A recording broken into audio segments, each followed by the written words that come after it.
Some of the stuff from over my years of like having conversations with people about the past, I think it's important too, especially for the membership, with knowing where '03 led us to. I mean, we all talk about it and it comes up a lot, but 99 with the core not making it to, finals, like that was the big deal of not making it in, getting to that point of time of just being like a rule change for the core.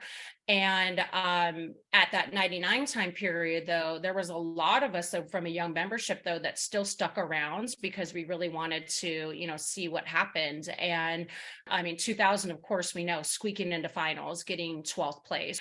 That's when Larry Hirschman came back on board as like program coordinator. And I want to say PA bus, did that start in 2000, the Pennsylvania bus?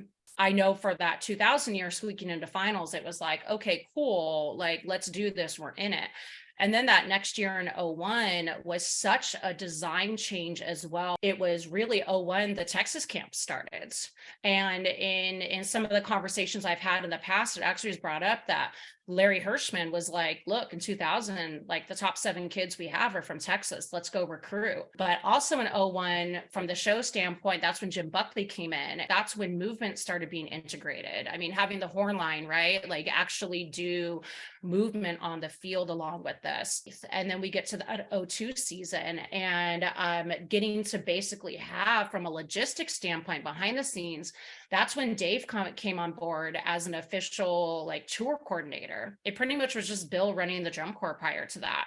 Bingo started in '02. So now in '02, we're starting to have a cash flow come in from a more consistent standpoint, because before that, it was pretty much tour fees. The show design was starting to become more elevated as well. And in '02, we ended up in 7th. So the organization was doing a lot behind the scenes to try to get us the right people that were in there. And then we come into '03.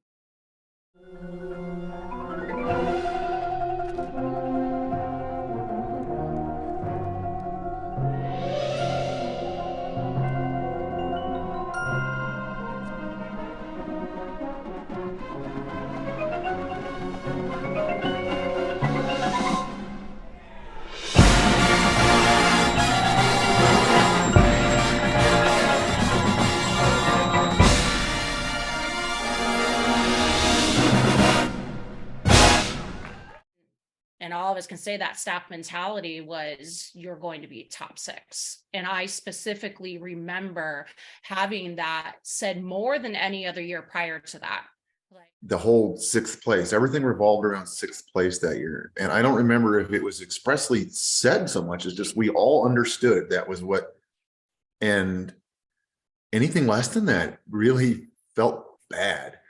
Yeah, that there was all that pressure that we could kind of feel coming through on the staff. It just, you could feel it. It was everywhere. I just think what I remember, I think most about 2003 is it really felt like a season of like highs and lows. Like Fort Indiantown Gap. The Gap that year was so awful. It was the worst, 3 weeks that I think I've ever been through. It was so bad. You get on tour, things start to be a little bit more fun. A lot of people, trying to find ways to have fun and kind of bring everybody's spirits up and stuff like that. I mean, there was a lot of that. I think David is exactly right. There were definitely some really, really frustrating times, but there were also a lot of really fun times. I thought that visually that year, Mitch's drill was leaps above what we had done. And I thought we were performing at a much higher level, but the show struggled to communicate. And one of the reasons, I don't know if the brass players on here would agree, but that was the year we switched to the B flat brass. No, Chris, that was 2002. We switched to B flat. Okay, my bad. And the tone quality was way better, but those horns could not play loud. It was like there was a mute in them. Like you would blow air into them and you would try to create an effect. I remember in '03, our final run through at that place in Orlando, Larry Hirschman standing in front of the horn line saying, play, trying to just pull extra, an extra level of communication out of us. So wasn't '03 also the "We Won't Amplify" shirts or something? That was that '03? No. Absolutely. I had a what was it? No amplification forever shirt or something like that. I actually still have the shirt. What does it say on it? Not now, not ever. So I believe I actually got a picture of me and Mike C kind of like milling around, standing in front of the Cadet Subi trailer wearing these. We have to talk about, of course, prom on the vet bus. Does anyone know how prom started and why there were balloons brought onto the bus? I want to say it was an East Coast show. We had a really good show. The pit stayed out. We were fully expecting to do an encore, but I think we got scooped there. So, being that we didn't pack anything, we had kind of extra time. And I just remember like the stadium and the grounds were decked out with streamers and balloons and all sorts of shit that ended up on our bus. And that kind of spawned the idea. And I don't know when the prom happened, in the next couple of days, I think. Everybody just started costuming up it was pretty creative. And we all just got at anything we had, blanket, Tisha, I feel like I've got a great. We were all wearing our gauntlets and, whatever, sashes. And just had fun. I remember getting off of the bus stop, all of us pouring out of the bus and strutting our, sheets and our blankets that were used. And that actually spearheaded a tradition for like a good, I feel like 10 plus years. It turned into like members were bringing their outfits and their shoes and having like a full-on fashion show. I met a woman who marched in 2017, and she was in the color guard. She said she got in trouble because the staff found out about bus prom in 2017, and she had to run extra laps or something. So they did it at least until 2017. Maybe they still do. They just don't talk about it. But what did this activity do for you, and what would you like to tell people? But I was like a country bumpkin. I grew up in a really small town. Mm-hmm. My school had one half black kid in it, right? Never heard of a gay person before in my life. So like going to corps, getting to meet all the different people over the years, like it was just very eye-opening for me. It taught me hard work, of course. I mean, I'm sure a lot of these feel the same way about this, but it was my everything during that point of life, so it means a lot. I would encourage anyone to do it. It made me appreciate things in the moment. And then I got hurt in 2004 and I was 19. I had multiple years left. I got hurt. I never, was able to get, back to full strength. And, just appreciating the time that I had in Bluecoats when I had it, was a super real realization to me. Once it's done, even, when you don't think it's going to be over, just learning to really appreciate what you have in the moment. Yeah, I couldn't agree more. I think it's super cliche to, always say like camaraderie, and we all know like that's important and all that. But I think for me, it was definitely discipline and resiliency was just this incredible gift that the Corps gave me, especially when I first started at such a young age at 15. And for anybody that either marched, 99, 2000, and then 03 and afterwards, like resiliency should really mean something, especially to come back. And as difficult as everything was mentally and physically, just the activity in general, what's so awesome about not just Bluecoats, but just drum corps is everyone's feeling the same thing. Everyone has the same hardships, so you're never alone in that experience. And I think we all can attest, it really just bonds us together, especially after so many years. Yeah, and it's really interesting that you mentioned take care of each other, because Doug Thrower used to say that a lot. And I don't know like when he started saying that, but it was maybe like 02. I heard it more in 03, and it was just kind of like, wow. And we did, that was something that I remember hearing from Doug a lot, and kind of thinking about how I can apply that outside of drum corps. And another thing that I heard actually that I took away from drum corps and really Bluecoats was I don't remember who said it, but I mean, we all had our jobs, especially when it came to like cleaning up the bus or the housing site or anything like that. But it was always, we had to leave something better than how we found it. And I that sticks in my mind. It almost sticks in my mind almost every day. And I just remember that a lot, and took that to heart. And I mean, I thought that was more when I, marching in 99, it was just like, oh, this is a physical thing. And then like, we just need to clean up the area and make it look nice for a good reason. And then like 01, 02, especially 03, it became more heartfelt, it became deeper.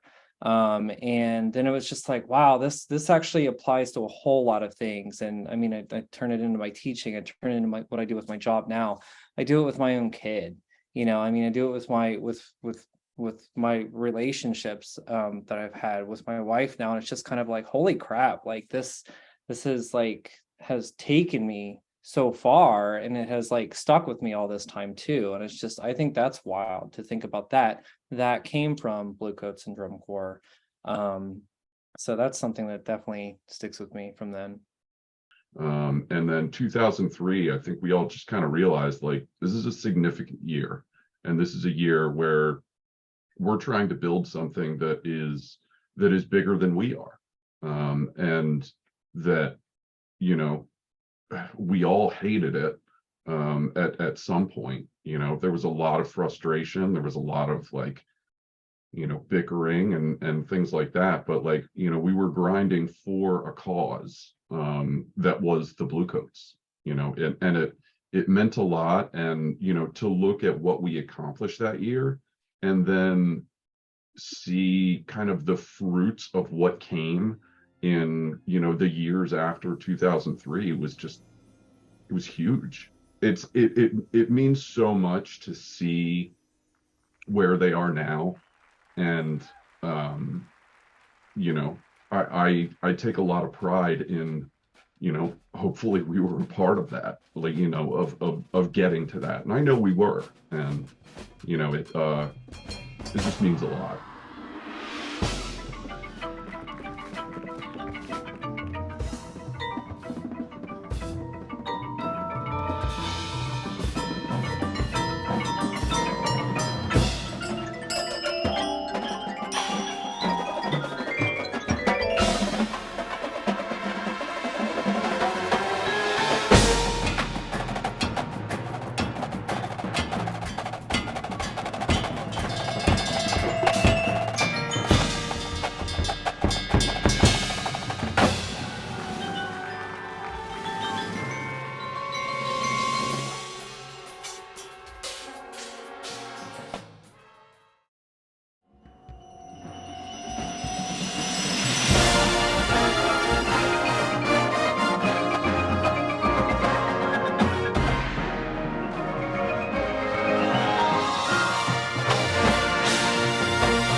I remember so little of what you guys are talking about. And my number one piece of advice would be write things down, write this down.